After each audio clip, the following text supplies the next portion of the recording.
Assalamualaikum warahmatullahi wabarakatuh. Alhamdulillahi wahda wassalatu wassalamu ala man la nabiyya ba'da. Amma ba'd. Fa'udhu billahi minasy syaithanir rajim. Ya ayyuhalladzina amanu qu anfusakum wa ahlikum nara. An Abi Hurairah radhiyallahu ta'ala anhu qala qala Rasulullah sallallahu alaihi wasallam kullu mawludin yulad 'ala al-fitrah fa huwa yuhabbidanihi ayyumajjisanihi ayyunassiranihi ila akhir al-hadis. Rahul Bukhari মুসলিম। সম্মানিত দ্বীনি বৈঠকের মুসলিম ভাই বোন, প্রশংসা আল্লাহর জন্য, শান্তি অবতীর্ণ হোক আল্লাহ রাসূলের উপর সাল্লাল্লাহু আলাইহি ওয়াসাল্লাম। আজকের দ্বীনি বৈঠকে সংক্ষিপ্ত সময়ে আদর্শ পরিবার নিয়ে এক গুরুত্বপূর্ণ সংক্ষিপ্ত তথ্যবহুল বিবরণের চেষ্টা করব ইনশাআল্লাহ আজিজ। আল্লাহ তাআলা বলেন, ইয়া আইয়ুহাল্লাযীনা আমানু কু আনফুসাকুম ওয়া আহলিকুম নারা। পৃথিবীর মানুষ, তোমরা নিজেদেরকে জাহান্নাম থেকে বাঁচাও এবং পরিবারকে জাহান্নাম থেকে বাঁচাও। আল্লাহ তাআলা এই আদেশ মানুষকে করলেন। তার মানে মানুষ ইচ্ছা করলে নিজেকে জাহান্নাম থেকে বাঁচাতে পারে, চেষ্টা করলে মানুষ পরিবারকে জাহান্নাম থেকে বাঁচাতে পারে, যা অত্র আয়াতে বোঝা যায়। কবর যত কঠিন, কিয়ামত তার চেয়ে অনেক অনেক অনেক বেশি কঠিন। কিয়ামত যত কঠিন, জাহান্নাম তার চেয়ে অনেক অনেক অনেক বেশি কঠিন। মানুষ মরার পরে সবটাই বুঝবে।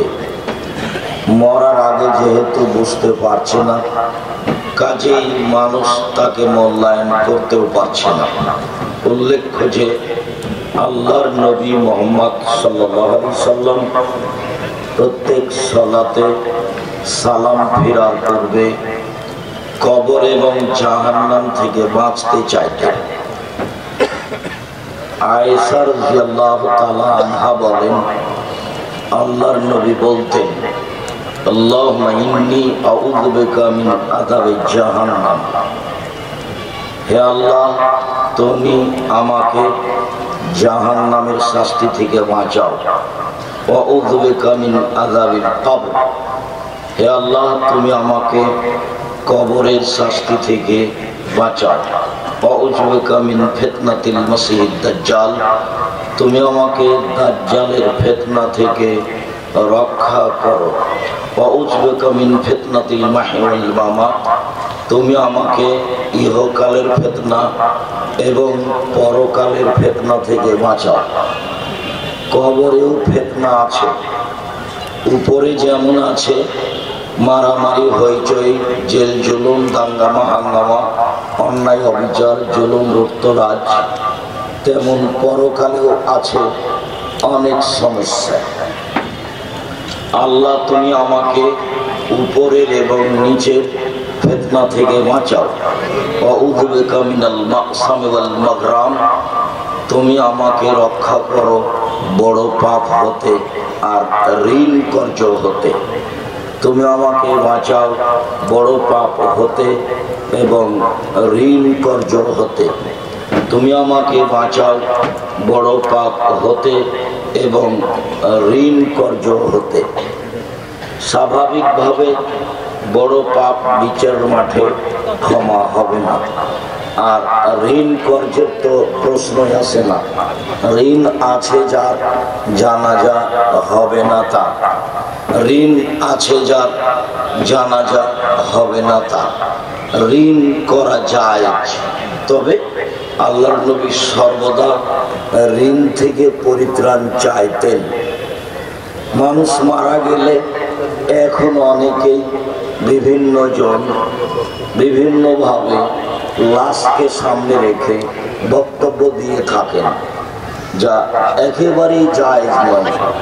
এতটুক যে তার ভাই বা তার ছেলে বলবে, আমার আব্বার লেনদেন ঋণ যদি থেকে থাকে আপনারা জানালে আমরা তা পরিশোধ করব মর্মে অদাবদ্ধ, তারপরে জানাজা শুরু হবে।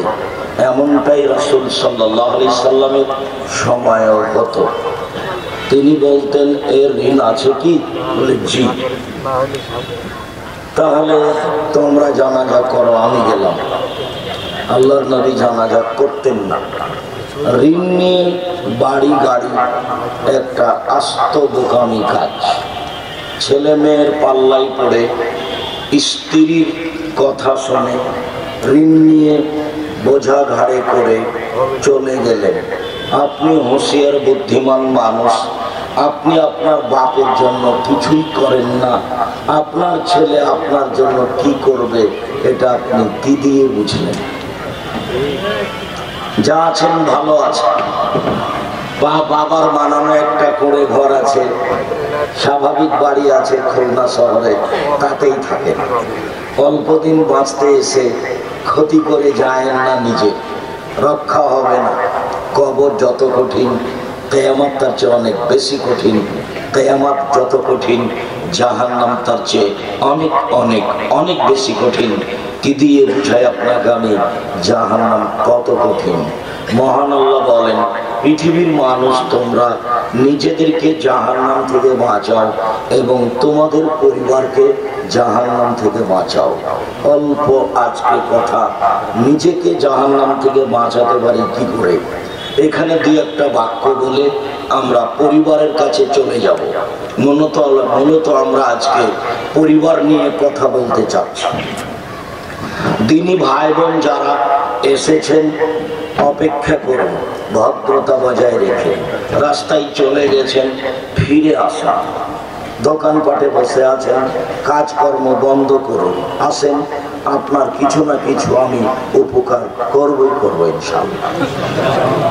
90 সাল থেকে নিয়ে আজ অবধি কোনোদিন অপ্রয়োজনীয় বাক্য বলিনি, কেসা কাহিনী বলিনি, মাঝাব নিয়ে কথা বলিনি, একটা বাক্য বলিনি, মাঝাবের পাতায় পড়ি না।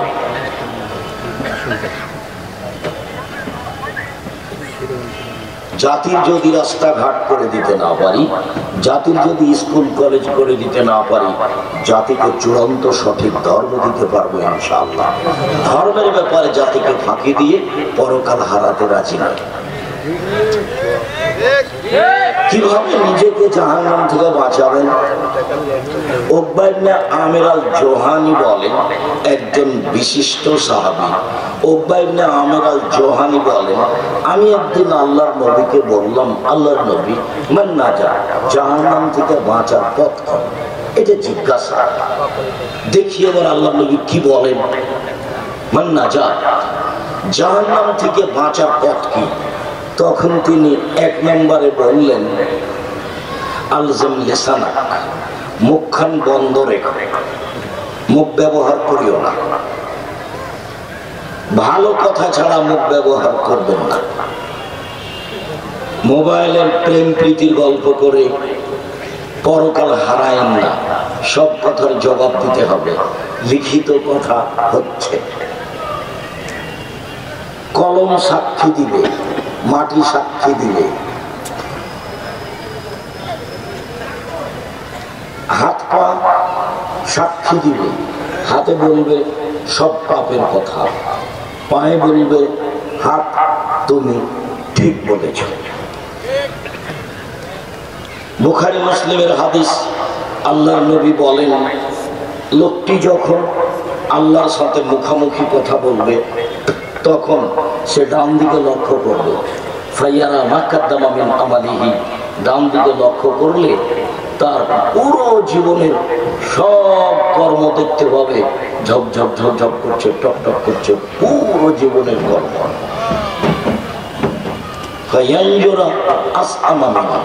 তারপর বাম দিকে লক্ষ্য করবে, বাম দিকে লক্ষ্য করলে তার জীবনের পুরো কর্ম দেখতে পাবে। তারপর সামনের দিকে লক্ষ্য করবে, সামনের দিকে লক্ষ্য করলে সে সামনের দিকে জাহান্নাম দেখতে পাবে। এই হলো আল্লাহর সামনে মুখামুখি কথা বলার অবস্থা। খুব কঠিন। প্রত্যেকটা মানুষ আল্লাহর সাথে মুখামুখি কথা বলবে। লাইসা বাইনাহু ওয়া বাইনাহু তারজুমান ওয়ালা হাজিবুন ইয়াজিবুহু। আল্লাহ এবং ব্যক্তির মাঝে কোনো অন্তরাল থাকবে না। আল্লাহ এবং ব্যক্তির মাঝে কোনো দোভাষী থাকবে না। আপনি যা বলবেন আল্লাহ তা বুঝবেন, আল্লাহ যা বলবেন আপনি তা বুঝবেন। আপনার ভাষা যেটাই হোক না কেন। কবর যত কঠিন, কিয়ামত তার চেয়ে অনেক বেশি কঠিন। কিয়ামত যত কঠিন, জাহান্নাম তার চেয়ে অনেক অনেক অনেক বেশি কঠিন। জিজ্ঞাসা করা হলো জাহান্নাম থেকে বাঁচার পথ কি? উত্তরে তিনি 1 নম্বরে বললেন, মুখ কন্ট্রোলে রেখো। ক্ষমতা থাকলে দাপট দেখায় না, অপ্রয়োজনীয় কথা মুখে বলো না, প্রেম প্রীতির গল্প দিন রাত মোবাইলে করে বলে নিজেকে ধ্বংস করিও না। বলেছি মানুষের জীবনে 4টা জরুরি কাজ। 1 5 ওয়াক্ত সালাত, 2 হালাল রুজি, 3 কোরআন তেলাওয়াত, 4 চিরজীবনের জন্য আড্ডা পিটা হারাম। আড্ডা পিটতে হবে না। 2 জন যেখানে বসে আছে সেখানে গল্প নেই। ইকরাহুল কালাম ক্বাবলাল বাদাল ইশায় ওয়া ইকরাহুন নাওম ক্বাবলাল ইশায়। বুখারী মুসলিমের হাদিস। মুহাম্মদ সাল্লাল্লাহু আলাইহি সাল্লাম এশার সালাতের পূর্বে ঘুমিয়ে যাওয়াকে ঘৃণা করতেন, এশার সালাতের পরে তিনি গল্প করাকে ঘৃণা করতেন।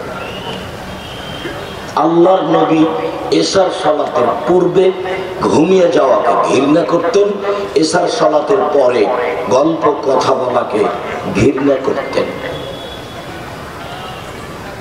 জরুরি প্রয়োজন ছাড়া এশার সালাতের পরে কোনো কথা নেই। রাত 10টায় ঘুমিয়ে যেতে হবে, 5 ঘন্টা ঘুম, রাত 3টায় উঠে যেতে হবে। রাত 3টায় উঠে গিয়ে প্রয়োজনের কথা আল্লাহকে কিছু বলতে হবে। ছোট থেকে ছোট প্রয়োজন একটা ভ্যানের ব্যবস্থা করে দাও। বড় থেকে বড় প্রয়োজন খুলনা শহরে কয়েকটা বাড়ি করে দাও। আরো অনেক কিছু যা মন চায়, যেটা আল্লাহ দিবেন আপনি চাইলেন এমন কিছু বলেন। আল্লাহর নবী বলেন, পৃথিবীর মানুষ মনে রেখো, আলাইকুম বিকিয়ামিল লাইল, রাতে সালাত আদায় করতে শিখো। তোমাদের পূর্বে যারা নবী রাসূল সিদ্দিক শুহাদা পরহেজগার মানুষ চলে গেছেন, তাদের কাজ ছিল, তাদের অভ্যাস ছিল, তাদের নীতি ছিল, তাদের বৈশিষ্ট্য ছিল রাতে সালাত আদায় করা, যা দিয়ে মান মর্যাদা বেড়ে যায়। রাতে সালাত আদায় করলে 3টা কাজ হয়। 1 ওয়া কুরবাতুন লাকুম ইলা রাব্বিকুম, আল্লাহর নিকটে হওয়া যায়। আল্লাহর নিকটে মানে এখন যা বলছে সেটাই হবে। 2 মাগফিরাতুল লিসসায়াত, পাপ মিটে যায়। 3 মানহাতুন আনিল ইসমে, পাপ দূরে সরে যায়। বহু চেষ্টা করছেন, তাহাজ্জুদ পড়ছেন, কিন্তু মোবাইলে প্রেমের গল্প বন্ধ করতে পারছেন না। তাহলে পথ এটা বন্ধ করেন, আগে আসুন রাতে সালাত আদায় করতে শিখি। অন্তত 2 রাকাত। যখনই 3টে বাজবে ঘুম ভেঙে যাবে, তখন আপনি রাতে সালাত আদায় করবেন অন্তত 2 রাকাত। আবু হুরায়রা রাদিয়াল্লাহু তাআলা আনহু বলেন, আল্লাহর নবী বলেছেন, মান আইকাদা আহলাহু মিনাল লাইল, যে ব্যক্তি তার স্ত্রীকে রাতে জাগালো, যে ব্যক্তি তার স্ত্রীকে রাতে জাগালো, সুম্মা সাল্লায়া, তারপর 2 জন সালাত আদায় করলো, আও সাল্লায়া জামিআন রাকাতাইন, অথবা 2 জন একসাথে 2 রাকাত সালাত আদায় করলো, কুতিবা মিনাল যাকিরিন ওয়াল যাকিরাত, যারা বড় বড় পরহেজগার, যাদের তালিকা আছে আল্লাহর কাছে, এই স্বামী স্ত্রীকেও ওই তালিকায় লিখে দেওয়া হবে। এই কথা মুহাম্মদ সাল্লাল্লাহু আলাইহি সাল্লাম বলেন, ইয়ানজিলু রাব্বুনা তাআলা ইলা সামাই দুনিয়া হিনা ইয়াকাফু রাসূলুল্লাহিল আখিরা। রাতের 3 ভাগের 2 ভাগ যখন পার হয়, 1 ভাগ বাকি থাকে। এই যে রাত 3টায় উঠছেন, 10টায় ঘুমিয়ে গেছে, রাত 3টায় উঠেছেন, এখন রাতের 3 ভাগের 2 ভাগ পার হয়ে গেছে। আল্লাহ তাআলা সপ্তম আকাশ থেকে প্রথম আকাশে নেমে এসেছেন। এখন তিনি বলছেন, মায়া দুনি ফাস্তা জিবালাহু, আমাকে যে ডাকবে আমি তার ডাকে সাড়া দেব। মায়া শুনুনি ফাউতিয়াহু, আমার কাছে যে যা চাইবে আমি তাকে তা দিয়ে দিব। মায়াস্তাগফিরুনি ফাগফিরালাহু, কেউ যদি আমার কাছে ক্ষমা ভিক্ষা চায় আমি তাকে ক্ষমা করে দিব। এই কথা তিনি বলতে থাকেন। এই কথা মুহাম্মদ সাল্লাল্লাহু আলাইহি সাল্লাম বলেন, হাদিস বুখারী মুসলিম। বাঁচার পথ কি?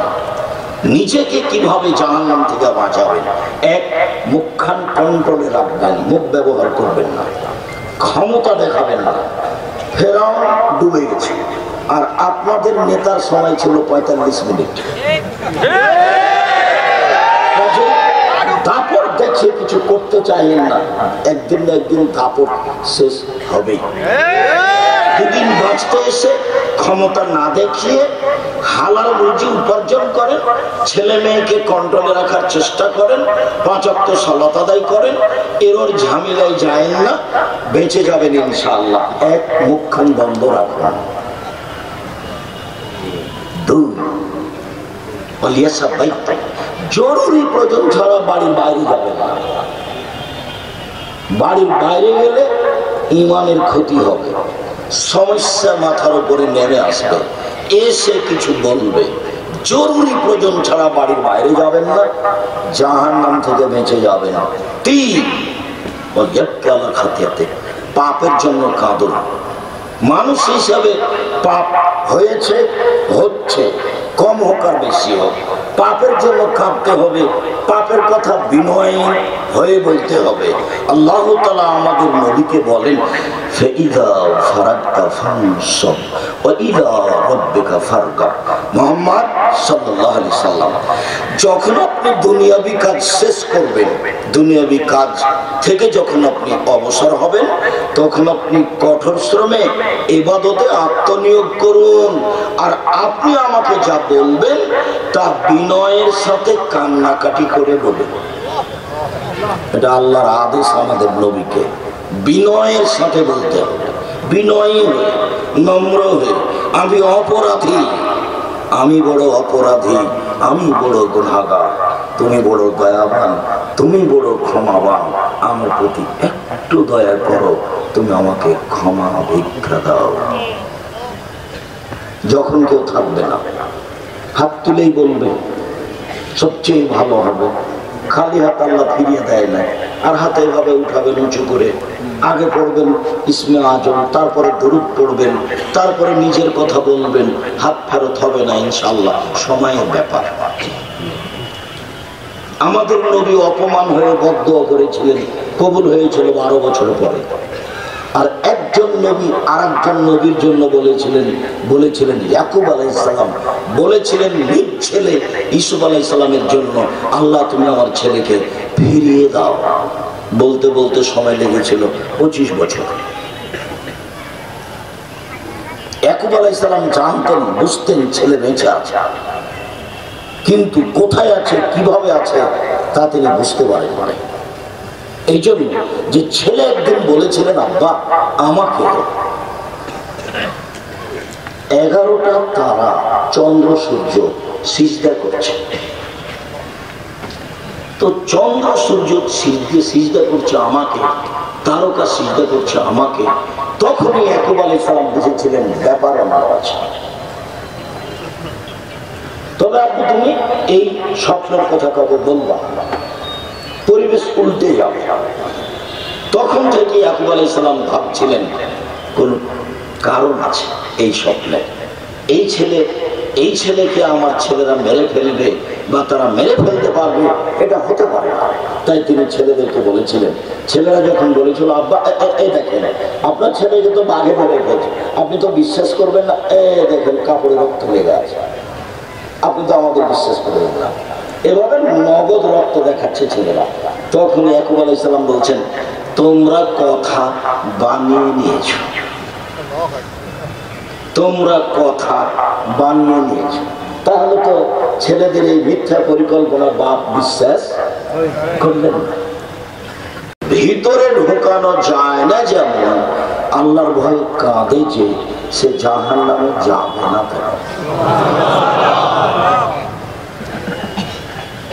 গাভীর বান দুধ চাপ দিয়ে বের করে ভিতরে ঢোকানো যেমন অসম্ভব, আল্লাহর ভয়ে কাঁদে যে তার জাহান্নামে যাওয়া তেমনি অসম্ভব। এই কথা মুহাম্মদ সাল্লাল্লাহু আলাইহি ওয়াসাল্লাম বলেন। প্রথম বাক্য নিয়ে আরেকটি কথা, রাসূল সাল্লাল্লাহু আলাইহি ওয়াসাল্লাম বলেন, তিন শ্রেণীর মানুষ জাহান্নামে যাবে না, জাহান্নাম তাদেরকে দেখবে না। তিন শ্রেণীর মানুষ জাহান্নামে যাবে না, তার এক শ্রেণীর মানুষ বাকা মিন খাশিয়াতিল্লাহ, যে ব্যক্তি আল্লাহর ভয়ে কাঁদে ও জাহান্নামে যাবে না। দুই, হারাসাত ফি সাবিলিল্লাহ, যে ব্যক্তি আল্লাহর রাস্তায় পাহারা দেয়, দিন ধর্মের কাজ করে, ও জাহান্নামে যাবে না। তিন, গাজাতান মাহারিমিল্লাহ, অপর নারী বেগানা নারীকে দেখে যে চক্ষু নিচু করে সে জাহান্নামে যাবে না, জান্নাতে যাবে। তাহলে আপনার দিন রাতের বড় মোবাইলের অবস্থা কি হবে? তাহাজ্জুদ পড়ে মাথায় টুপি দিয়ে একবারে দেওয়াল ভর্তি ল্যাংটা মেয়ে দেখছেন, ইন্ডিয়ার জানটা ঠান্ডা করে নিচ্ছেন, কলিজা ঠান্ডা করে নিচ্ছেন, চক্ষু জুড়িয়ে নিচ্ছেন, তাহলে কি জান্নাত হবে? জান্নাতের মেয়েরা কি এতই সহজ? এমনিতেই তাদের পাওয়া যাবে অনেক ত্যাগ তিতিক্ষার ব্যাপার। হযরতে নার বিশ্বাস হওয়া, মনের ইচ্ছা দিয়ে জাহান্নাম ঘেরা আছে, মন মতো চলে যে জাহান্নামে যাবে সে। মনের ইচ্ছা দিয়ে জাহান্নাম ঘেরা আছে, মন মতো চলে যে জাহান্নামে যাবে সে। ও হযরতে জান্নাতুল মাকারে, নিয়ম নীতি কষ্ট ক্লেশ ত্যাগ তিতিক্ষা পরিকল্পনা চিন্তা ভাবনা অনেক কিছু দিয়ে জান্নাত ঘেরা আছে। মনের বিরোধিতা করে যে জান্নাতে যাবে সে, মনের বিরোধিতা করে যে জান্নাতে যাবে সে, মন মতো চলে যে জাহান্নামে যাবে সে। এই কথা মুহাম্মদ সাল্লাল্লাহু আলাইহি ওয়াসাল্লাম বলেন, হাদিস বুখারী মুসলিম। আপাতত আপনার জন্য কথা শেষ করলাম। উকবা ইবনে আমর বললেন, আল্লাহর নবী, জাহান্নাম থেকে বাঁচার পথ কি? তখন তিনি বললেন, এক, মুখ বন্ধ রেখো, ভালো কথা ছাড়া মুখে বলো না। দুই, জরুরি প্রয়োজন ছাড়া বাড়ির বাইরে যায় না। তিন, পাপের জন্য কাঁদো, তাহলে জাহান্নাম থেকে বেঁচে যাওয়া। মধ্যে এখানে একটা কথা বারবার আঘাত করছে, একটু বলে যাই। আবু মুসা আশআরী রাদিয়াল্লাহু তাআলা আনহু বলেন, একদা আল্লাহর নবী বললেন, কাইফা বিকুম বিজামানি, তোমাদের কি হবে, যুগের কি হবে, তোমাদের কি হবে, যুগের কি হবে। এটা ওকে তুমি হোসালাতে মিনান নাস, যখন তোমরা থাকবে আগাছার মাঝে, সমাজে ভালো মানুষ থাকবে না, সবাই প্রায় হবে পশু প্রাণীর মতো, গরু ছাগলের মতো, নিম্ন শ্রেণীর মানুষ, ইতর শ্রেণীর মানুষ, বদ মানুষ, আমানতদারি থাকবে না, প্রায় সবাই হবে বিশ্বাসঘাতক, গাদ্দার, আত্মসৎকার। কেউ অদাউলিকার ঠিক রাখবে না, অদাউলিকার ঠিক রাখবে না, বিশ্বাসঘাতক, আত্মসৎকারী, গাদ্দার হবে। প্রায় সবাই যখন হবে আগাছা, তখন তোমাদের কি হবে, যুগের কি হবে, তোমাদের কি হবে, যুগের কি হবে। আপনি বলেন, তাহলে কি করতে হবে? সমাজে যদি সবাই আগাছা হয়, তাহলে আমরা কি করবো সেটা আপনি বলেন। তখন তিনি বললেন, হ্যাঁ, এক, আলজাম লেসানা, মুখখান বন্ধ রাখো। দুই, আলজাম বাইতা, বাড়িতে থেকো। তিন, খুঁজবো তারিফ হোক, দাম তুনকের হোক। যেটা ভালো বিবেচনা এসেছে সেটা নিও, যেটা খারাপ বিবেচনা এসেছে সেটা ছেড়ে দিও। আচ্ছা ঠিক আছে, আপনার কথা আমরা মেনে নিলাম যে বাড়ির বাইরে গেলাম, সমাজে এত হইচই দেখা দিয়েছে যে কেউ যদি আমার বাড়িতে এসে আমাকে মারে তা আমি কি করবো? ঠিক আছে, আপনার কথা মেনে নিলাম, বাড়িতে থাকলাম, তো কেউ যদি বাড়িতে ঢুকে জুলুম করে তাহলে কি করব? তখন আল্লাহ রাসূল বললেন, ওই সময়ে আদমের দুই ছেলের ভালোটার মতো হয়েও। আদমের দুই ছেলের এক ছেলে কাবিল বলল, এই হাবিল, আমি তোকে হত্যা করব। তখন হাবিল বলল, তুমি আমাকে হত্যা করো, আমি তোমাকে হত্যা করব না। তুমি আমাকে মারো, আমি তোমাকে মারবো না। আদমের দুই ছেলের ভালোটার মতো হয়েও। কথা বোঝা যায় না? তাৎক্ষণিক ক্ষমতা দেখে দাঁত তুলে নিয়ে বেশি দিন বাঁচা যায় না। একদিন সময় শেষ হয়ে যায়, একদিন সময় শেষ হয়ে যায়, সবারই হয়েছে। একদিন সময় সবারই শেষ হয়ে গেছে। আল্লাহ মূসাকে বলছেন, ফেরাউনের কাছে যান। মূসা বলছেন, আমার মুখের ভাষা সাবলীল নয়, আমি ভালোভাবে কথা বলতে পারি না, আমি যাব না। তুমি একটা দোয়া পড়ো, মুখের ভাষা ঠিক হয়ে যাবে। ফেরাউনের পক্ষ থেকে আমার উপরে একটা অপরাধের অভিযোগ আছে। আমি একটা অন্যায় করেছি, এক থাপ্পড় দিয়ে আমি মানুষ মেরে দিয়েছি। আমি যদি যাই তাহলে সে আমাকে হত্যা করবে। তখন আল্লাহ বলছেন, ঠিক আছে, কিভাবে হত্যা করবে আমি দেখবো, আমি তোমার সাথে আছি, তুমি যাও। তখন মূসা আলাইহিস সালাম বললেন, আমি একাই যেতে পারবো না, আমার ভাইকে সাথে দিতে হবে, হারুনকে। ঠিক আছে, তাই হলো, দিলাম, যাও। দুই ভাই এসে বলছেন, স্বাধীনতা, ব্যক্তি স্বাধীনতার প্রয়োজন আছে। এসেই বলছেন, বনী ইসরাইলকে দাস দাসী করে রেখেছেন, ওদের ছেড়ে দেন, আল্লাহর কথা মানে। তখন ফেরাউন বলছে, কে তুমি? তোমাকে কি আমি শিশুকালে লালন পালন করিনি? তুমি কি বহু বছর আমার মাঝে থাকোনি? সেই মূসা কি তুমি নও যাকে আমি শিশুকালে লালন পালন করেছি? তুমি বহুদিন আমার বাড়িতে থেকেছ, তুমি যা করেছো তা করেছো।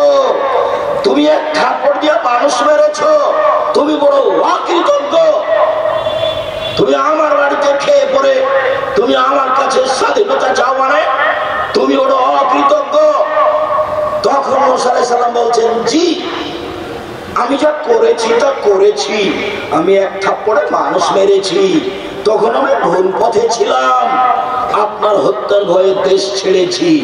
আমার প্রতিপালক আমার প্রতি দয়া করেছেন, আমাকে জ্ঞানে গুণে পূর্ণ করেছেন, আমাকে নবী করেছেন। তুমি আমার প্রতি অনুগ্রহ করেছো, শিশুকালে লালন পালন করেছো, তুমি অনুগ্রহ করে খোঁটা দিয়েছো, খোঁটা দিয়ে তুমি বনী ইসরাইলকে দাস দাসীতে পরিণত করেছো, তুমি বড় উদ্ধত স্বৈরাচার সীমা লঙ্ঘন করেছো। এই ঘোষণা মূসা আলাইহিস সালাম দিলেন ফেরাউনের সামনে মুখোমুখি।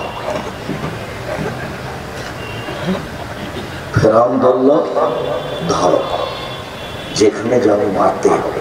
খেপে গেছে, এবার বুদ্ধি কমে গেছে, রাখলে বুদ্ধি কমে যায়, রেগে গেছে তো হেরে গেছে, বুদ্ধি কমে গেছে।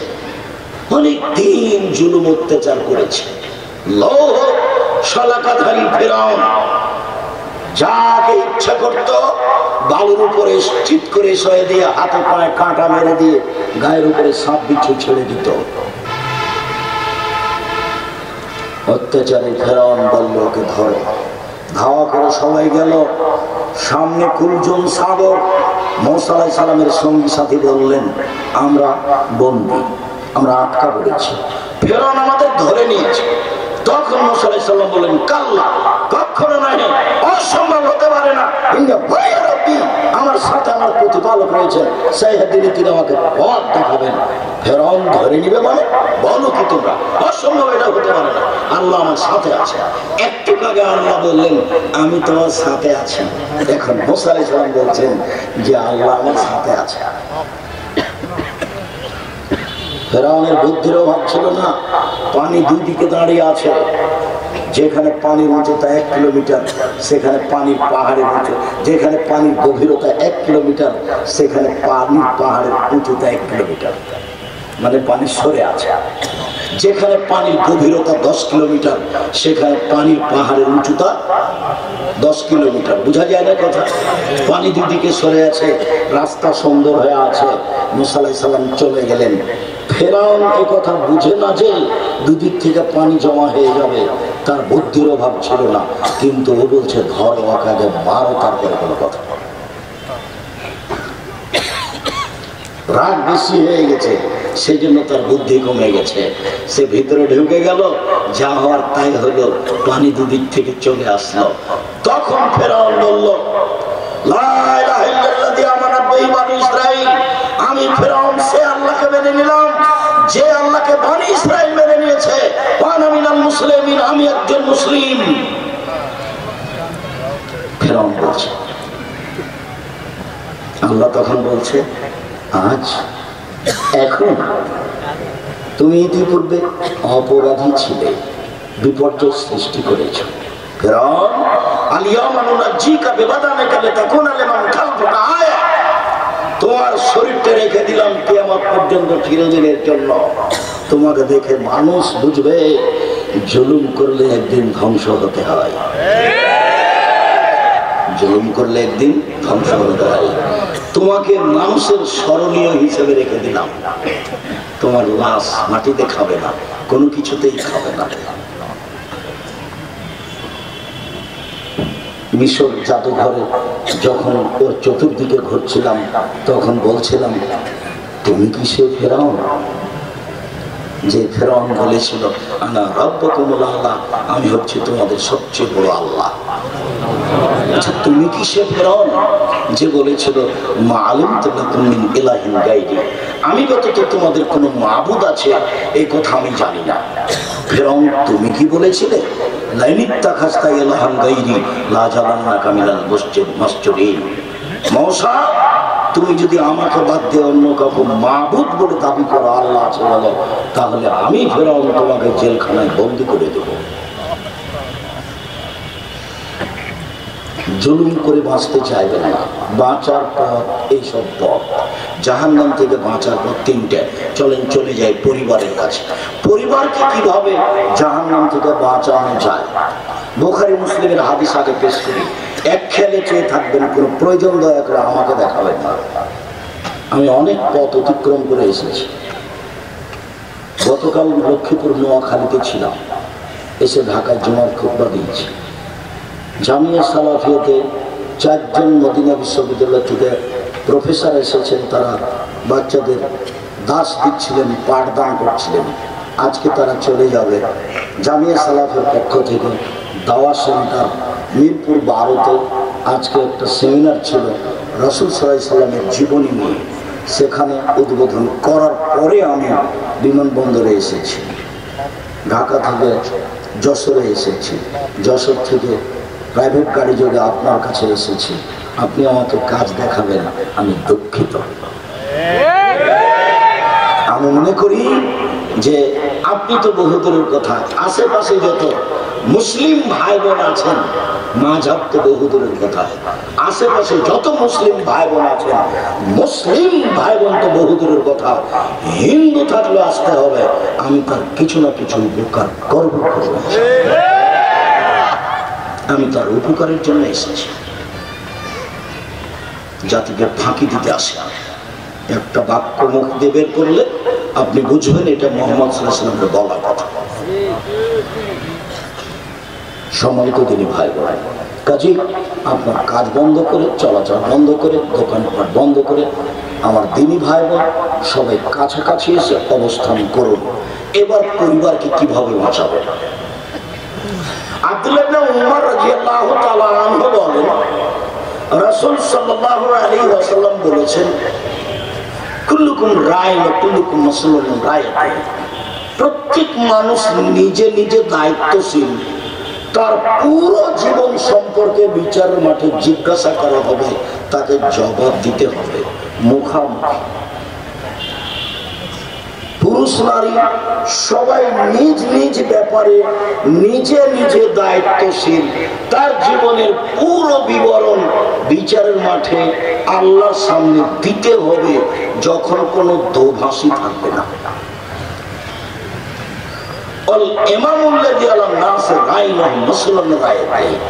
যারা দেশের সরকার, যারা দেশের নেতৃত্ব দেয়, তারা তো মনে করে যেটুকু সময় পেয়েছে সেটুকু কিছু করেনি, তারা তো আসলে নেতৃত্ব বুঝে না। আবু যার গেফারি রাদিয়াল্লাহু তাআলা আনহু বলছেন আল্লাহর নবীকে, আল্লাহ নবী আমাকে একটু এলাকার নেতা করে দেন তো আল্লাহ নবী। আবু যার গেফারির দাবি এটা। তখন আল্লাহ রাসূল বলছেন, আরে নেতৃত্ব তো আমানত, তুমি তো দুর্বল মানুষ, তুমি নেতৃত্ব দিবা কেন? তুমি কি আর নেতৃত্ব দিতে পারো? নেতৃত্ব দিবে উমর। উমর 20-15 হবে না, 19 19.5 হবে না। কাঁটা দিয়ে মেপে ইসলাম যেটুকু সেটুকুই হবে, 19-20 হবে না। আর যদি উমর রাদিয়াল্লাহু তাআলা আনহু বেঁচে থাকতেন, তো আমার একটা অনুমান, আমি বলি না এটা চূড়ান্ত, আমার একটা অনুমান, বাংলাদেশের 1999 জন বক্তার আজীবন জেল হতো, কেউ বাইরে থাকতে পারত না। আর লেখকের তো কোনো প্রশ্নই আসে না। আমি বলেছি 30 বছর আগে, 90 সালে বলেছি, 34 বছর আগে খুলনাতেও বলেছি। কোন মাঠে এসে প্রথমে বলে গেছে এখনো মনে নাই, 1 পৃষ্ঠে মানুষের বানানো দোয়া। আমি বলেছি কিয়ামত পর্যন্ত সময় থাকলো, কিয়ামত মানে আমার মরা পর্যন্ত প্রমাণ করতে হবে যে এটা রাসূলের বলা দোয়া, প্রমাণ করতে হবে এটা রাসূলের বলা দোয়া। আমি বলেছি কিয়ামত পর্যন্ত হবে না, মানে আমার মরা পর্যন্ত হবে না, আমার মরার পরেও হবে না, আমি মরা পর্যন্ত দেখতে পাবো বাঁচলে। ধর্ম তো সহজ, বলেছি রাসূল সাল্লাল্লাহু আলাইহি ওয়াসাল্লাম বলেছেন, কাফা বিল মারই কাযিবান ইউহাদ্দিসু বিকুল্লি মা সামিআ। মানুষের মৃত্যু খাওয়ার জন্য এতটুকু যথেষ্ট, শরীয়তের কোনো কথা তদন্ত না করে বলবে। এই যে লেখা আছে এখানে, যে একটা আছে ছোট্ট দোয়া, কোরআন খতমের দোয়া, আর একটা আছে 1 পৃষ্ঠা কোরআন খতমের দোয়া, ছোট্ট করে লেখা আছে এই কথা। তো লেখার আগে এটা তলিয়া দেখতে হবে এটা রাসূলের কিনা, এটা আল্লাহ নবী বলছে। তলিয়া না দেখে বলতে হবে না। 1 2 বুখারী মুসলিমের হাদিস, পৃথিবীর মানুষ বাল্লিগু আন্নী ওয়ালা আয়া, আমার একটি কথা জানা থাকলে অন্যকে বলো। পৃথিবীর মানুষ হাদিসু আন বানি ইসরাঈল ওয়ালা হারাজ, বানি ইসরাঈলের সত্য কাহিনী বলো, কোনো দোষ নেই। বানি ইসরাঈলের কাহিনী বললেও সত্য কাহিনী বলতে হবে।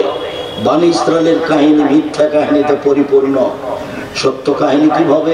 1 মিনিট।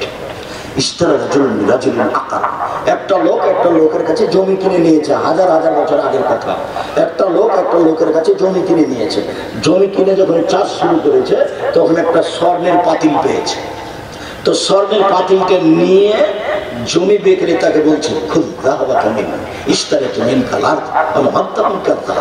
স্বর্ণের পাতিল নেন, আপনার কাছে আমি জমি কিনেছি, স্বর্ণের পাতিল কিনি, স্বর্ণের পাতিল নিব না। তখন বিক্রেতা বলছে, আরে জমি বিক্রি করেছি, জমির ভিতরে যা ছিল সব বিক্রি করেছি, আমি নেব না।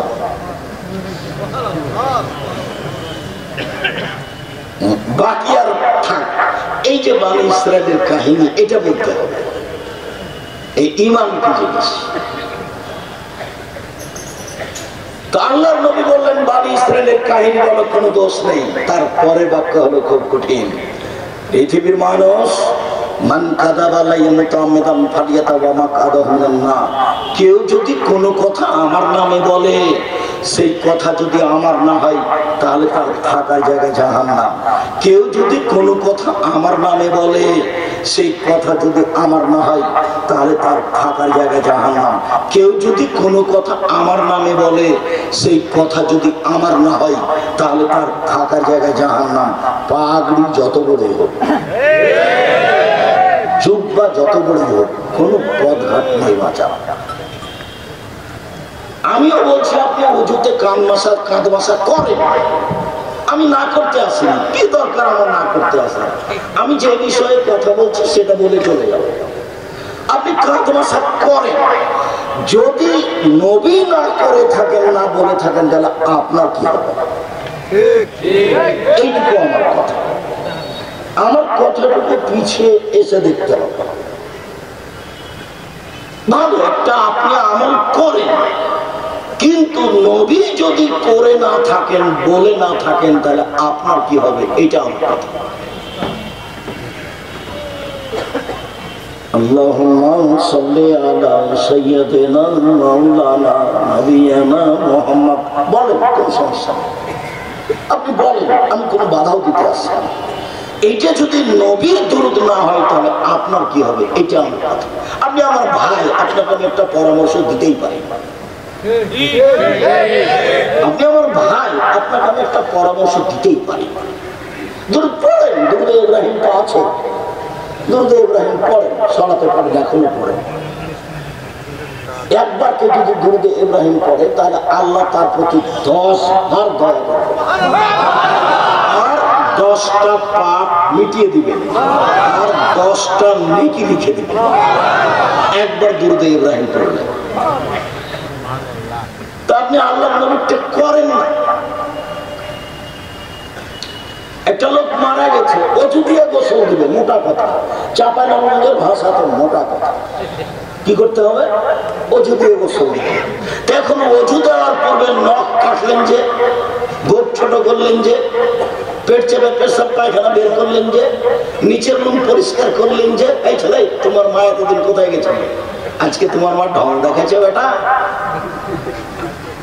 হ্যাঁ, স্বাস্থ্য বন্ধ হয়ে গেছে, বিধান বন্ধ। কিয়ামত পর্যন্ত সময় থাকলে এখন যদি কোনো কিছু করা যায়, যেহেতু প্রমাণ দেখাতে পারে, বাস অজু দিয়ে গোসল, কোনো কিছু করা যাবে না। যদি আপনি করেন, যদি নবী এমনটা বলে না থাকেন, করে না থাকেন, আপনার কি হবে? আমি আপনাকে নিষেধ করতে আসিনি। মাটি দিয়ে আপনি সবাই মিলে হাত তুলে দোয়া করেন কবরের পাশে। তো নবী যদি কবরের পাশে সবাইকে নিয়ে হাত তুলে দোয়া না করে থাকেন, তাহলে আপনার কি হবে? এইটুকু আপনাকে মাথায় রাখতে হবে। পৃথিবীর মানুষ, আমার একটা কথা জানা থাকলে অন্যকে বলো। পৃথিবীর মানুষ, বনী ইসরাইলের কাহিনী বলো, কোনো দোষ নেই। পৃথিবীর মানুষ, কেউ যদি কোনো কথা আমার নামে বলে, সেই কথা যদি আমার না হয় তাহলে তার থাকার জায়গা জাহান্নাম। হাদিস বুখারী মুসলিম। সম্মানিত দিনী ভাই বোন, আপনাকে আমি অন্তর থেকে সম্মান করতে চাই। আপনি নিজেকে বাঁচান, পরিবারকে বাঁচান, নিজেকে জিম্মেদার মনে করেন। নিজেকে আপনি বোকা কিছু মনে করিয়েন না। নিজেকে বোকা কিছু মনে করলে বিচার আপনাকে মাফ করবে না, বিচার আপনার হবেই।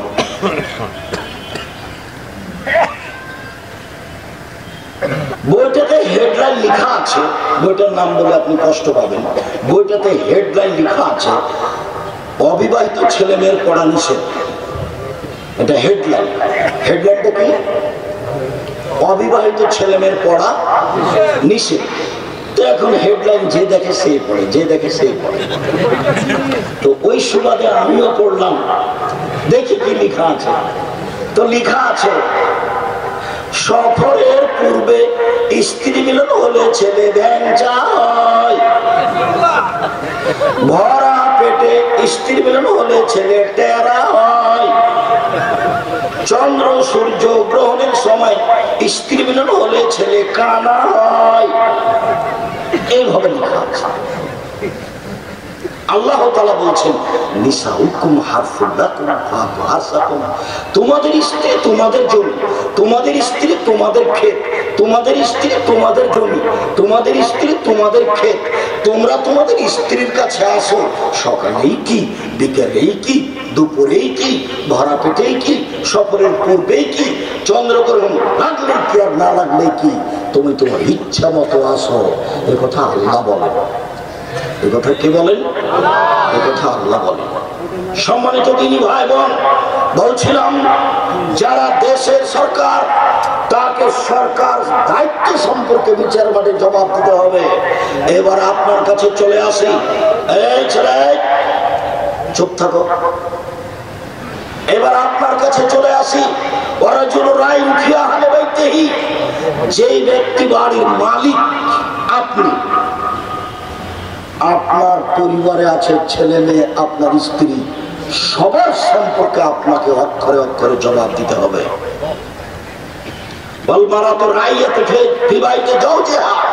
আপনার স্ত্রী আপনার বাড়িতে থাকে, তাকে তার দায়িত্ব সম্পর্কে জবাব দিতে হবে। আব্দুর রাজুল রায় মুসলিম রায়তেই, যে বাড়ির কাজের মানুষ, কিসের? যে বাড়ির কাজের মানুষ, কিসের?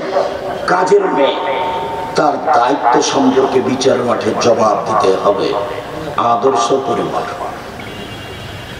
পরিবার আদর্শ করতে হলে নিজের জিম্মেদারি ভালো বুঝুন। আর একজন কি করছে সেটা আপনি দেখতে পরে যান, নিজেরটা আগে বুঝুন, নিজের হিসাব আগে করুন। আপনি মহিলা মানুষ, আপনি নিজেরটা আগে বুঝুন। সম্মানিত দিনী ভাই বোন, আবু হুরায়রা রাদিয়াল্লাহু তাআলা আনহু বলেন, রাসূল সাল্লাল্লাহু আলাইহি ওয়াসাল্লাম বলেছেন, কুল্লু নাফসিন মিন আদম সাইয়্যিদ, আদম সন্তানের সবাই হলো দায়িত্বশীল। আর রাজুল সাইয়্যিদুন ফি আহলি বাইতিহি, বাড়ির মালিক যিনি, ছেলে মেয়ের পিতা, বৌমার শ্বশুর, এই বাড়ির দায়িত্বশীল। তাকে ছেলে মেয়ে সম্পর্কে, বৌমা সম্পর্কে অক্ষরে অক্ষরে বিচার মাঠে জিজ্ঞাসা করা হবে।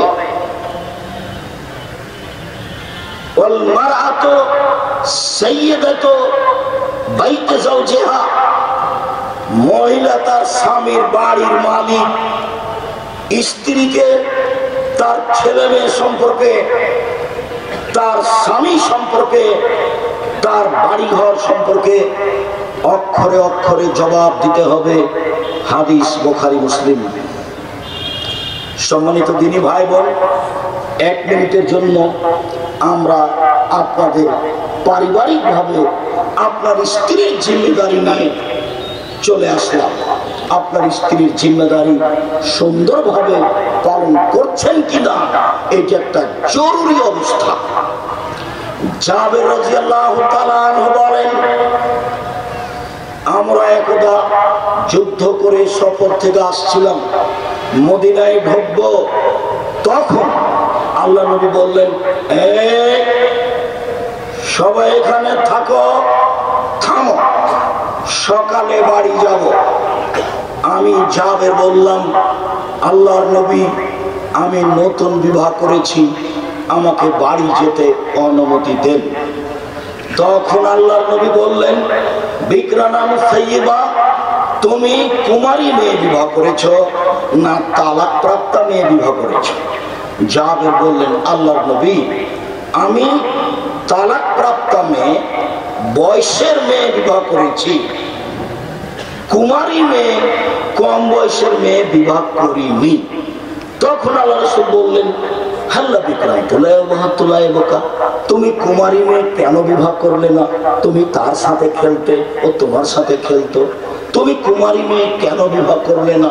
তুমি তার সাথে খেলতে, ও তোমার সাথে খেলতো। বৈঠকের দিনই মুসলিম বোন, আপনি একটু খেয়াল করবেন, জরুরি কথা। জাবের বলছেন, আল্লাহ নবী, আমার আব্বা উহুদের যুদ্ধে শহীদ হয়েছেন 9 জন মেয়ে রেখে, আমার 9 জন বোন আছে। আল্লাহ নবী, আমার আব্বা উহুদের যুদ্ধে শহীদ হয়েছেন 9 জন মেয়ে রেখে, আমার 9 জন বোন আছে। একটা কারণে, বেশি বয়সের মেয়ে আমি বিবাহ করেছি, তালাক প্রাপ্তা মেয়ে আমি বিবাহ করেছি, সংসার বুঝে এমন মেয়েকে আমি বিবাহ করেছি 4টা কারণে। আল্লাহ নবী, না, আমার স্ত্রী যেন আমার বোনদেরকে বিদ্যা শিখাতে পারে, স্ত্রীর কাজ। 2, না, আমার স্ত্রী যেন আমার বোনদেরকে শিষ্টাচার শিখাতে পারে। 3, না, আমার স্ত্রী যেন আমার বোনদের মাথার চুল চিরুনি করে সাজগোজ করে পরিপাটি করে রাখতে পারে। 4, না, আমার স্ত্রী যেন আমার বোনদেরকে পাহারা দিতে পারে। মা কাকে বলে? আল্লাহ নবী, আমি বেশি বয়সের মহিলা বিবাহ করেছি 4টা কারণে। 1, আমার স্ত্রী যেন আমার বোনদেরকে বিদ্যা শিখাতে পারে, মায়ের কাজ। 2, আমার স্ত্রী যেন আমার বোনদেরকে শিষ্টাচার শিখাতে পারে। এই ছেলে, তোমার মা আজকে খুলনা শহর থেকে একটা তরকারির বাটি কিনে নিয়ে এসেছে, সেটা হলো রুই মাছ। তোমার মা কি শিষ্টাচার জানে? শিষ্টাচার কি জানিস? তোমার মা আজকে একটা আয়না কিনে নিয়ে এসেছে, সেটা হলো কাতল মাছ। তোমার আব্বা আজকে একটা তোমার ছোট ভাই বোনের পেশাব পায়খানার জন্য পট কিনে নিয়ে এসেছে, সেটা হলো ঘোড়া।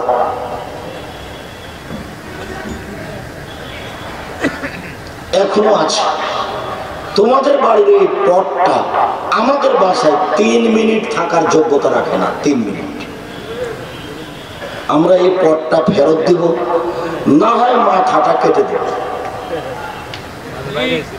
এটা আমাদের বাসায় থাকতে পারে না। দুঃখিত, বিদ্যার অভাব নেই তোমার আব্বা আম্মা। তোমার আব্বা আম্মা শিক্ষিত মানুষের কথা ভুল, এটা ঠিক নয়। তাদেরকে শিক্ষিত বলে প্রমাণ করা যাবে না। আয়েশা রাদিয়াল্লাহু তাআলা আনহা বলেন, আল্লাহর নবী বাড়িতে ঢুকে পাত্র জাতীয় যদি কোনো কিছু দেখতেন যাতে ছবি মূর্তি আছে, তা একবারে হাতে হাতে ভেঙে চৌচির করে দিতেন। আয়েশা রাদিয়াল্লাহু তাআলা আনহা বলেন, আল্লাহর নবী যখন বাড়িতে ঢুকতেন, কাপড় জাতীয় যদি কোনো কাপড়ের ছবি মূর্তি থাকতো, তাহলে তাকে তিনি ছিঁড়ে টুকরা টুকরা করে দিতেন। একাধিক সহিহ হাদিস। বিগত সরকারের পরে প্রথম যে জুমার খুতবা ছিল তা ছিল অত্যাচার। দ্বিতীয় যে খুতবা ছিল তা ছিল ছবি মূর্তি। তৃতীয় যে খুতবা ছিল তা ছিল আত্মসাৎ। আপনি দেখুন জুমার খুতবা আব্দুর রাজ্জাক বিন ইউসুফ বিস্তারিত দেওয়া আছে। আজকে বাড়িতে গিয়ে শোকেজে যত কাঁকড়া আছে ভেঙে দিতে হবে, আয়না রুই মাছের ভেঙে দিতে হবে, বাটি কাতল মাছের ভেঙে দিতে হবে, পটটা মাথা কেটে দিতে হবে।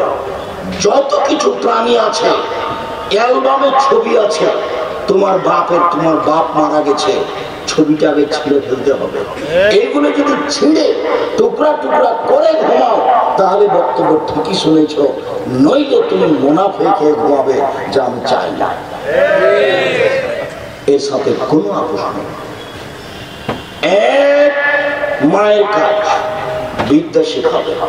2, শিষ্টাচার শিখাবে। শিষ্টাচার কি জিনিস মাই তো জানে না। মায়ের তো জানা নাই শিষ্টাচার কাকে বলে।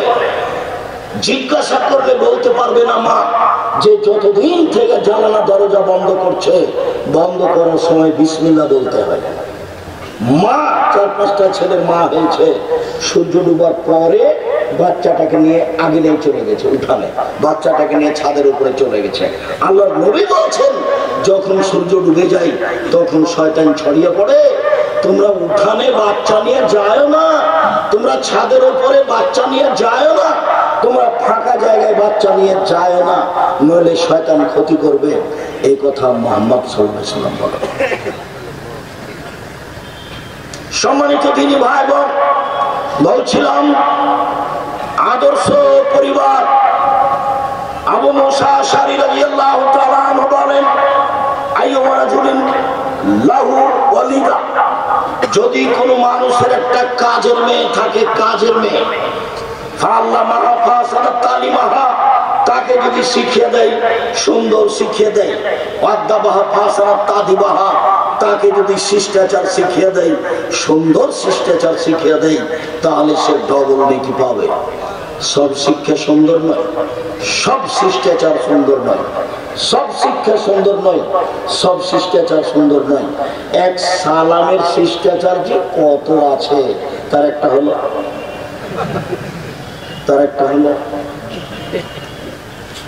হলো পায়ে। কত যে পদ্ধতি আছে, অথচ একটা আল্লাহ রাসূলের নয়। করোনা যখন হলো তখন কেউ কারোর সাথে হাত লাগাবে না। আমি যখন ঢুকলাম এতে ব্যাংকে, দেখি ম্যানেজারের সামনে আছে একটা মেয়ে, তো যেহেতু স্বাভাবিকভাবে ম্যানেজারের সামনে গিয়ে বসি, এখন দূরে বসলাম। কি খবর ম্যানেজার সাহেব, ঘটনা কি? তোমারে আপনার সাথে আর তো বলে হবে না, কি করা যায়, এখন মুসাফা করা হবে না।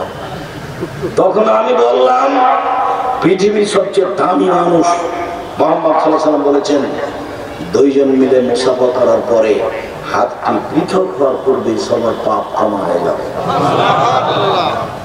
আমি বলছি, কারো যদি করোনা হয় তাহলে আমি তার সাথে এক প্লেটে খেতে প্রস্তুত।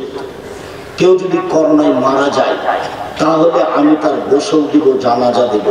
এতে যদি আমারও করোনা হয় তাহলে আমি বলবো না এর কারণে হয়েছে, আমি বলবো আমার জন্মের 50,000 বছর পূর্বে, পৃথিবী সৃষ্টির 50,000 বছর পূর্বে আমার নামে করোনা লেখা হয়েছিল, তাই আজকে হয়েছে। পৃথিবী সৃষ্টির 50,000 বছর পূর্বে যদি আমার নামে করোনা লেখা না হয়ে থাকে, যার করোনা হয়েছে গায়ের সাথে যদি আমি থেকে যাই মরা পর্যন্ত, তবু আমাকে করোনা ধরবে না। এই বিশ্বাসে আমি বিশ্বাস, এটা আমি বিশ্বাস করি। এখন মাস্ক লাগান, এখন তো জীবাণু আছে, দেখেন না, ধুলাবালি আছে। আপনি যখন রৌদ্র আছে আকাশে, তখন আপনার ঘরের দরজা খুলেন, রৌদ্রের ছাপা যখন ভিতরে আসবে তখন দেখেন কত ময়লা আছে। মাস্ক লাগাই ভালো। আপনি করোনা থেকে বাঁচানোর জন্য মাস্ক লাগানোর মানে ভাগ্য কি আপনার হাতে নাকি? সারা পৃথিবীর মানুষকে মুশরিক বানাতে চাইলো যে সে করোনা লাগায়নি, করোনা মাস্ক, ও খালি ওষুধ বিক্রি করেছে। ও কি করেছে? ওষুধ বিক্রি করেছে। আর ও তো জীবন, ও তো মানুষের এখন অসুখ হবে, এই অসুখ ওই অসুখ নানান ভাবে 3 ফুট পর পর দাঁড়াচ্ছে। আমি বলেছি, আজ থেকে নিয়ে কিয়ামত পর্যন্ত যদি আর কোনোদিন কাবা ঘরে পাশাপাশি না দাঁড়ায়, তবু তা বৈধ হবে না।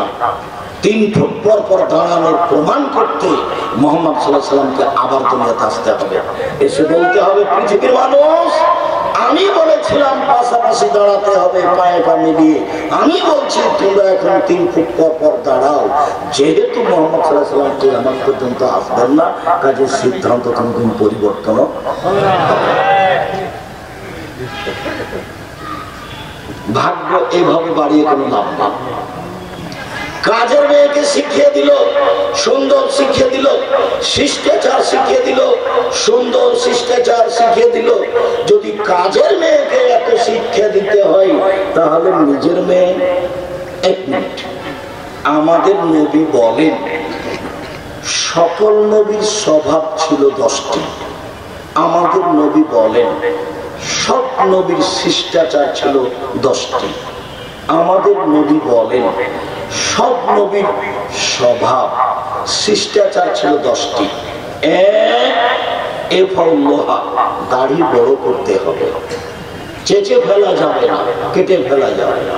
চেঁচে ফেললে অভিশাপ হবে, চেঁচে ফেললে নারী হতে চায়, তাতে চোখের পাওয়ার কমে যাবে, স্ত্রী মিলনের ক্ষমতা কমে যাবে।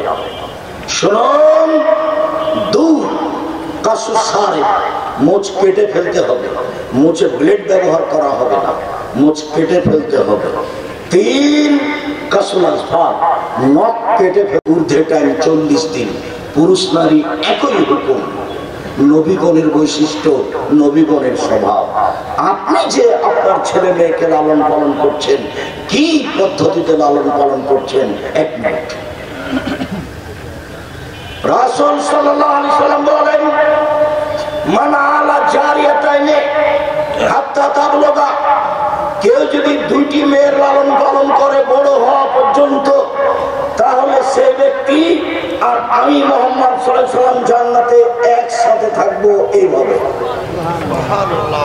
আঙ্গুল দুটি জমা করে দিলেন। কেউ যদি 2টি মেয়ের লালন পালন করে, সেই পিতা আর আমি জান্নাতে একসাথে থাকবো।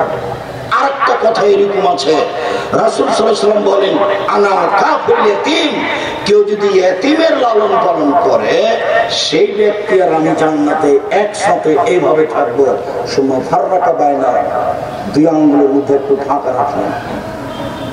এতিমের লালন পালন করলে সেই ব্যক্তি আর আমি জান্নাতে এইভাবে থাকবো, একটু ফাঁকা রাখলেন। আর কেউ যদি 2টা মেয়ের লালন পালন করে, সেই পিতা আর আমি জান্নাতে একসাথে এইভাবে থাকবো।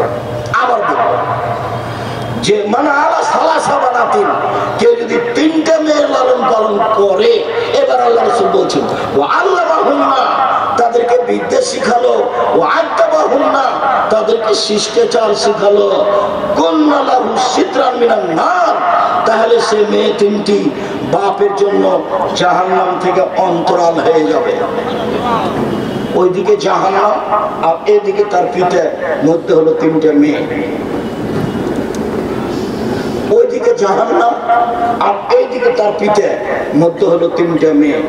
আগে বাপের জান্নাত ঘোষণা হবে, তারপরে এরা যাবে না। 10টা ছেলে যদি লালন পালন করেন, মাস্টার ডিগ্রি পাস করেন, 1 পয়সা লাভ হবে না। তো লালন পালন করবেন কেন? জন্ম দিয়েছেন এই জন্য। কারো যদি ছেলে মেয়ে জন্ম নেই, সুন্দর নাম রাখতে হবে। জন্মের 7ম দিনে নাম রাখতে হবে। জন্মের 7ম দিনে ছাগল ছাগি জবে করতে হবে। জন্মের 7ম দিনে মাথা নেড়ে করতে হবে। জন্মের 7ম দিনে মাথা নেড়ে করে চুল রূপা পরিমাণ হিসাব করে দান করে দিতে হবে ফকির মিসকিনকে। এটা পিতার জিম্মেদারি। কুরবানি হচ্ছে নেকির কাজ। যার টাকা আছে দামি পশু কুরবানি দিবে, যার টাকা নাই সে কুরবানি দিবে না, তার ব্যক্তিগত ব্যাপার। কিন্তু আকিকা দিতেই হবে জন্মের 7ম দিনে, এটা পিতার জিম্মেদারি। আদর্শ পরিবার। সম্মানিত দেরি ভাই বোন, রাসূল সাল্লাল্লাহু আলাইহি ওয়াসাল্লাম বলেন, মাসালু জালিসিস সালিহ সাওয়া কা সাহিবিল মিসক ওয়া নাফিতুল কিরে, একটা ভালো বন্ধুর উদাহরণ আর একটা মন্দ বন্ধুর উদাহরণ একটা কামারের মতো, একটা আতরওয়ালার মতো। কারো যদি বন্ধু কামার হয়, কারো যদি বন্ধু আতরওয়ালা হয়, তাহলে কি হবে? আল্লাহ রাসূল বলছেন যে তুমি তোমার বন্ধুর কাছ থেকে আতর কিনে নিবা, অথবা তোমার বন্ধু আতর তোমাকে এমনিতে দিবে, অথবা তুমি তার পাশে বসে থাকলে গন্ধ পাবা আতরের।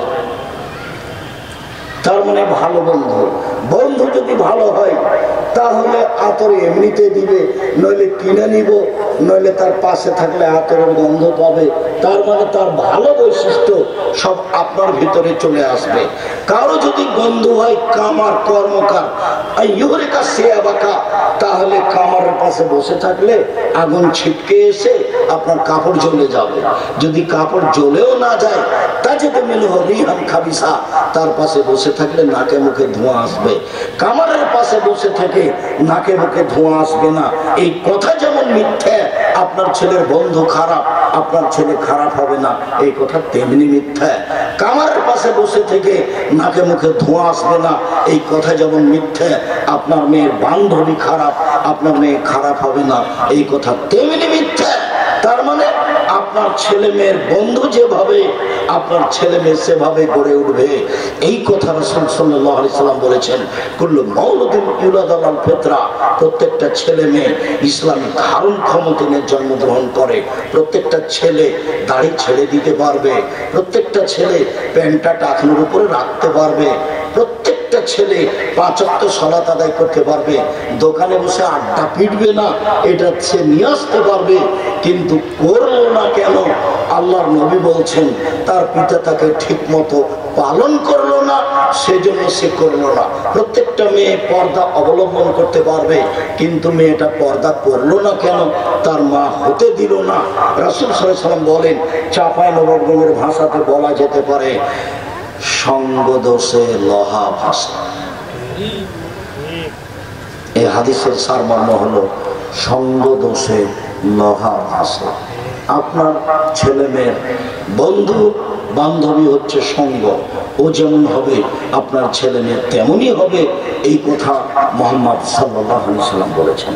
পিতার জিম্মেদারিতে আপনি 7 বছর বয়সে ছেলে মেয়েকে সালাত আদায় করতে বলবেন।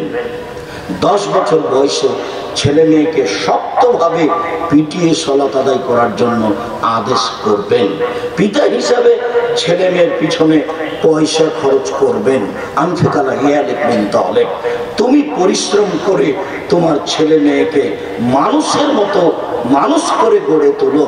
তোমার পিতার জমিদারি আছে, তা দিয়ে করো, চাকরি করে করো, ব্যবসা করে করো, দিনমজুরি করে করো, কোনটাই যদি না পারো তাহলে ছেলে মেয়েকে মানুষের মতো মানুষ করার চেষ্টা করো। প্রয়োজনে ভিক্ষা করে।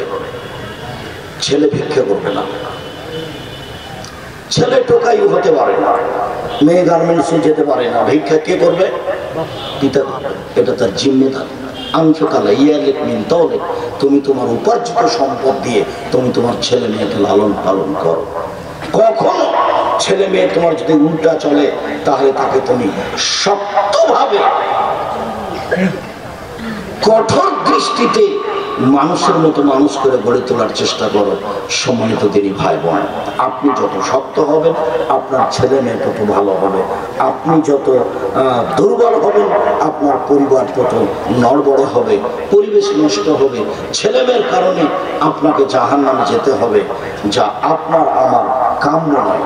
ছেলে মেয়ে বড় হয়ে গেলে বিবাহ দিয়ে দিতে হবে। ছেলে মেয়ে বড় হয়ে গেছে, আমি বিবাহ দিলাম না, তখন আমার জন্য ওটাই হবে। ছেলে মেয়ের যা পাপ হবে আমারও তাই হবে। আইনানে তাজরিনে জেনা হমান নাজর, 2 চোখের জেনা হলো চোখ দিয়ে দেখা, ও লোজনানের জেনা হল ইস্তেমাও, 2 কানের জেনা হচ্ছে কান দিয়ে শোনা, ও লিয়াদ জেনা হাল বাদশ, হাতের জেনা হচ্ছে হাত দিয়ে ধরা, আর রিজের জেনা হাল মাসলি, মাসি পায়ের জেনা হচ্ছে এই পথে চলা, জেনাল কালকা তোমরা তাস্তাহি, অন্তরের জেনা হচ্ছে পরিকল্পনা করা, জেনাল লেসানা নুতক, জীবন জেনা হচ্ছে কথা বলা। আপনার ছেলে যত পথ অবলম্বন করবে এতে যত পাপ হবে সব পাপ আপনার হবে। যেহেতু আপনি পিতা হিসেবে জিম্মেদার, জন্ম থেকে নিয়ে সব জিম্মেদারি দায় দায়িত্ব আপনাকেই পালন করতে হবে। সম্মানিত দিনী ভাই বোন, রাসূল সাল্লাল্লাহু আলাইহি সাল্লাম এভাবে আপনাকে আদেশ করেছেন 5 ওয়াক্ত সালাতের জন্য সোচ্চার হবেন। সব সময় যেন সে ইসলামী পোশাক পরে থাকে, মানুষের সাথে যেন ভালো আচরণ করে। ভালো আচরণে আপনাকে বলে গেলাম, আল্লাহ রাসূল বলছেন, ইন্না আফকাল শাইইন ফি মিজানিল মুমিনি ইয়াউমুল কিয়ামা খুলুকুন হাসান। বিচারের মাঠে আদম সন্তানের আপনার স্ত্রীর নেকির পাল্লায় সবচেয়ে যেটা ভারী নেকি হবে সেটা হলো ভালো চাল চলন। সালাতের নেকি আছে তবে সবচেয়ে ভারী নয়, হজের নেকি আছে তবে সবচেয়ে ভারী নয়, দানের নেকি আছে তবে সবচেয়ে ভারী নয়, তাসবিহ তাহলিলের নেকি আছে তবে সবচেয়ে ভারী নয়, কোরআন তেলাওয়াতের নেকি আছে তবে সবচেয়ে ভারী নয়। সবচেয়ে ভারী হলো চাল চলনের নেকি। আপনার ছেলে মেয়ে যেন ভালো চাল চলন অবলম্বন করে। আমি আপাতত আজকের মতো এই পর্যন্ত বলি। ৫ ওয়াক্ত সালাত আদায়ের জন্য আন্তরিকভাবে জোরালোভাবে দাবি জানিয়ে, হালাল রুজি উপার্জনের জন্য জোরালোভাবে আন্তরিকভাবে অনুরোধ জানিয়ে, যে কোনো মূল্যে কোরআন তেলাওয়াত অন্তত সকালে সন্ধ্যায় সূরা ইখলাস ৩ বার, ফালাক ৩ বার, নাস ৩ বার পড়ার জন্য অনুরোধ জানিয়ে, আড্ডা পিঠা থেকে বিরত থাকার অনুরোধ জানিয়ে আপাতত আজকের মতো কথা এখানেই শেষ করলাম। সুবহানাকা আল্লাহুম্মা ওয়া বিহামদিকা আশহাদু আল্লা ইলাহা ইল্লা আনতা আস্তাগফিরুকা ওয়া আতুবু ইলাইক।